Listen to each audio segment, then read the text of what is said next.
Welcome back. Today we are going to study about the vibratory systems, vibrations, and terminology of vibrations and introduction of vibrations. So first of all, what is the vibration or what is the vibratory system? When elastic bodies such as a spring, a beam, a shaft are displaced from the equilibrium positions by application of external force and then release, they execute a vibratory motion. Simple, right?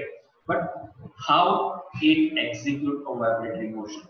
Okay, so the reason is when you are applying external force to the elastic bodies, the elastic or strain energy are absorbed inside the system. Okay, when you are releasing the external force, this elastic or strain energy are converted into the kinetic energy. Now, why this elastic or strain energy is converted into the kinetic energy? For regain its initial position. When once the initial positions regained by the system, once again the kinetic energy is converted into the elastic or strain energy and stored in the system. Okay.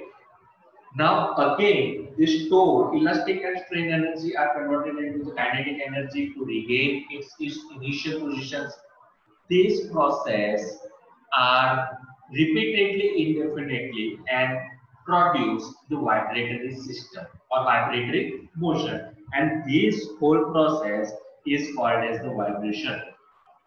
Right. So before we are going to study about the types of vibration and about the vibration, we have to study about some terminology for the vibration, like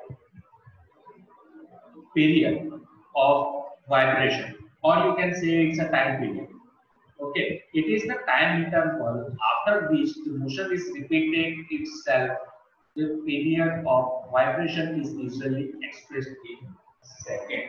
Means once you are applying the external force to the system continues to vibration. Okay, when you are releasing the external forces from the system, but the vibration of the system are continuously occur. Now, this system, how much time it regain or it continues the vibration is called as the time period of vibration. Now, second term, cycle. A simple thing. A motion which is completed during how many motions completed during the one time period is called as cycle. And last one is the frequency. Frequency is the number of cycles described in 1 second. Means during the 1 second, how many cycles are completed of vibration is called as the frequency. And in the international standard unit for the frequency is hertz. Means hertz is equal to 1 cycle per second. Now there are classification of vibratory motion is classification of vibration. There are mainly three types of vibration. First, free or natural vibration. Second, force vibration. And third is damped or undamped vibration. So, according to the actuating force means the external force. Okay, when the external force are removed from the system after initially displacement. Okay, where the external force are removed from the system after applying initial displacement, the vibration vibration is produced in the system is called as free or natural vibration. Okay, so definition is when no external force acts on this body. Okay, this condition when no external force acts on the body after giving it an initial displacement, then the body is said to be at the free or natural vibrations, or the frequency during the free vibrations is called as natural frequency. Okay. And when the external force is continuously applied on the system, or the body vibrates under the influence of external forces. Okay, so no external forces are released after initial displacement, but it continuously applied on the system. Then the body is said to be under force vibration, and the external force applied to the body is periodic disturbing force created by unbalance. The vibration having same frequency as applied force is called as forced frequency or excited frequency. Okay. Now, when the external forces are released from the system or continuously applied to the system, but in the system a damper is also attached, then the frequency, then the vibration which is produced is called as the damped vibration. Okay. If the external forces is released after initial displacement and also damper are used, then the vibration is called as damp free vibration. And if the damper are not used, then the vibration is produced is called as undamped free vibration. Same thing for the force vibration. When the when the external forces is continuously applied to the system and body vibrate under the influence of external forces, and also the damper are used, to the system, the vibration produced is called as damped forced vibration. And if the vibratory body continuously vibrate without dampers, the vibration produced is called as forced, undamped forced vibration. Okay, so third one is the damped vibration. When there is a reduction in amplitude over every cycle of vibration, the motion is said to be damped vibration. Why? Why the amplitude is reduced over every cycle? Due to the amount of energy from the vibration is absorbed by the damper. Okay. So this is due to the fact of certain amount of energy possessed by the vibrating system is always dissipated in overcoming frictional resistance to the motion, and is only available after you are giving the damper to the system. Now, degree of freedom. The minimum number of independent coordinates required to specify the motion of a system at any instant is known as degree of freedom of the system. Right? Means a simple thing is, if you are using a one string to the system, like if you are using a vibratory motion, suppose this is a one kind of a system. Okay, if this is a string you are using for the system, okay, and for the weight you are using a mass, this is an m mass.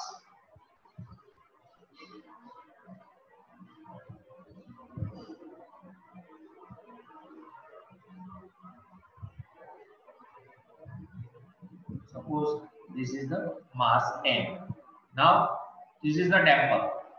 Okay, this is a damper which absorb the vibration, some part of a vibration. Okay, some part of a elastic or strain energy from the vibratory body. This is the damper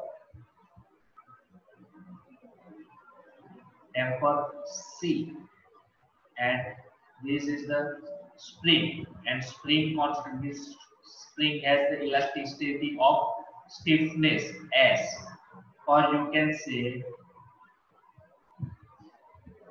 say K, spring stiffness K.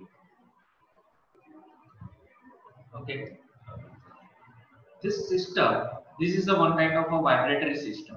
Okay, this is the one kind of vibratory system which has only a single motion.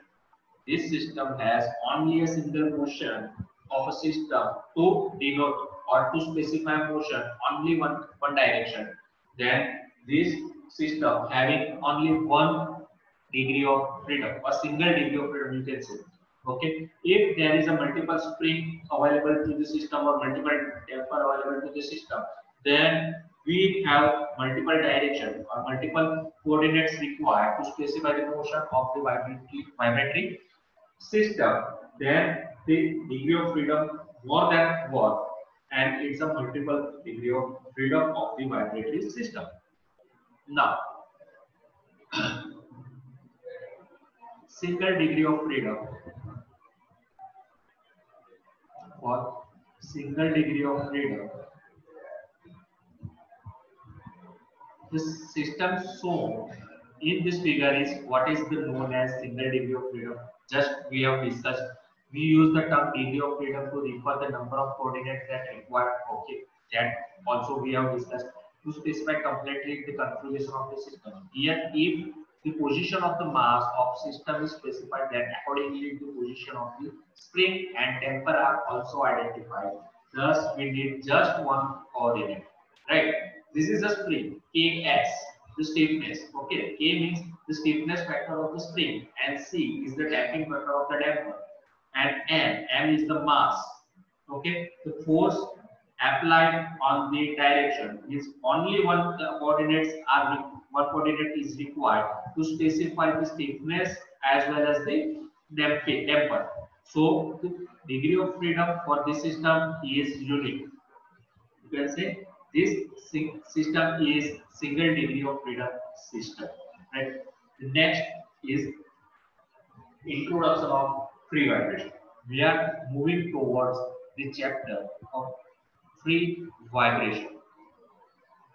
According to the motion of the system with respect to axis, there are three types of free vibrations. Okay, first one is the longitudinal vibration, second one is the transverse vibration, and third one is the torsional vibration. Okay, the figure, the image, first image is shown is denote the longitudinal vibration. This vibration is called as longitudinal vibration. Okay, a shaft, and suppose this is a piston. Okay, I am applying the axial force on this direction. So what happened? The elastic shaft compressed. The elastic shaft compressed. Okay, and when I am release the actional force, when I am releasing the actional force, the shaft is going to occur, or shaft is going to regain its original position with the help of absorbable elastic or strain energy. Okay, so whatever strain energy or elastic energy is absorbed during the actional force is converted into the kinetic energy, and this shaft is try to regain its original position, and then and thus the longitudinal vibrations is produced. Okay, now if this is a one kind of pendulum, this is one kind of pendulum. I am going to apply the axial force as it's in this direction. Okay, I am going to apply the axial force in this direction. Then what happens? This pendulum is going to oscillate from C to A and A to C continuously. And the vibration which is produced during this process is called as the transverse vibration. Okay, this is the original position. Suppose we are applying the force on C direction, then what happens? The which is elastic or strain energy which is absorbed during the axial force is converted into the kinetic energy, and this shaft is try to regain its original position from B. But what happened? The velocity which is generated during the conversion of kinetic energy is trying to force this shaft towards the A. Okay, Same opposite positions is regularly converted or repeated during the sometimes. Okay, after removing the actional forces, so the vibration which is produced during this process is called as the transverse vibration due to the oscillatory motion. If the motion is if the motion during the vibration is reciprocating, then the vibration is called as the longitudinal vibration. But if the motion of the shaft is oscillatory during the vibration, then the produced vibration is called as the transverse vibration. Now, if I am providing the force, if I am providing the force to the shaft as a twist, if I twist the shaft at this direction or clockwise direction, then what happens? After releasing the axial force, the shaft is trying to regain its original position and its twist opposite direction to the force applied, means anti-clockwise direction. Okay, so this a rotational movement of the shaft during the action force or releasing the action force, the vibration which is produced during the rotational speed is called as the torsal vibration. Okay, so mainly three vibrations are there. One is the longitudinal vibration. So, what is the longitudinal vibration? The motion or the movement of the shaft or movement of the system must be a reciprocating motion during the vibration, and the vibration is called as the longitudinal vibration. The motion of the vibrating system must be oscillating, then the vibration is called as the transverse vibration. The motion of the vibratory system is rotating or rotary motion, then the vibration which is produced during the system is called as the torsal vibration. Next,